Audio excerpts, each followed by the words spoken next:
हमारे इस नए वीडियो में। आज हम इस अध्याय के आखिरी भाग में उपखंड अधिकारी, तहसीलदार और पटवारी का संक्षिप्त अध्ययन करेंगे। इन पर छोटे प्रश्न पूछे जाते हैं प्राय।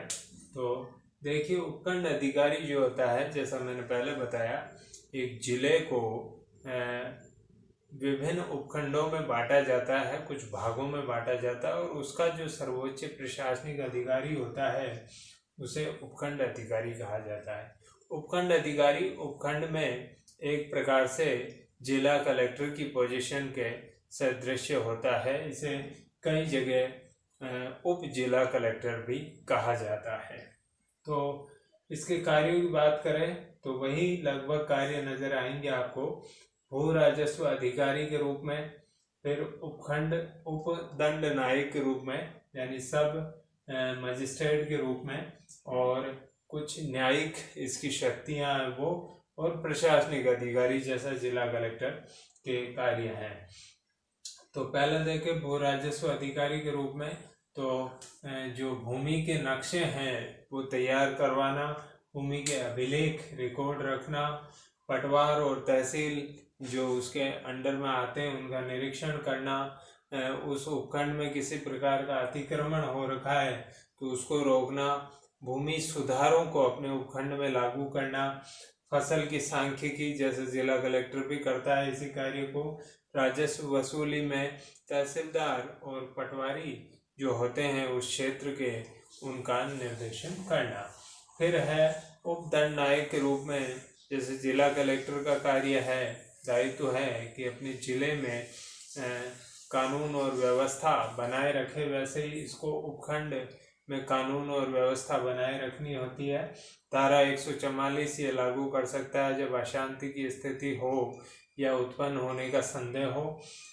थानों का निरीक्षण करता है, थानों से जो फौजदारी मामले थानों में आते हैं उनकी सूचना प्राप्त करता है, और जो है पुलिस को जो किसी प्रकार के अपराध में संलिप्त व्यक्ति हैं और पुलिस जब एसडीएम के सम्मुख उनको प्रस्तुत करती है तो उनको रिमांड पे भी भेजने का इसको अधिकार है। न्यायिक अधिकारी के रूप में संपत्ति और भूमि संबंधी जो विवाद होते हैं उस क्षेत्र के, उस उपखंड के, चाहे भूमि का नामांतरण हो, चाहे उत्तराधिकार का मामला हो, इस प्रकार के जो विवाद होते हैं या दो व्यक्तियों के बीच भूमि का विवाद हो, उनमें ये सुनवाई करता है और अपने निर्णय देता है। प्रशासनिक अधिकारी के रूप में बिल्कुल ठीक वैसे ही जैसे जिला कलेक्टर कार्य करता है, यानी पोस्ट कोर्प संबंधी कार्य यह करता है। इसके अलावा कार्मिक प्रशासन अपने जो कार्यालय है अपना उसका, और तहसीलों का जो कर्मचारी हैं उनकी नियुक्ति, उनके प्रशिक्षण इत्यादि, उनके सर्विस रिकॉर्ड को देखना, उनकी एसईआर भरना इत्यादि कार्य करता है। जन शिकायतों की सुनवाई करता है। उपखंड अधिकारी आजकल तो गांवों में जाकर भी जो है अपना जन शिकायतों की सुनवाई करता है, विभिन्न गांवों में भ्रमण करता है और उस दौरान पंचायत स्तर पर जितनी भी शिकायतें होती है उनकी सुनवाई करता है।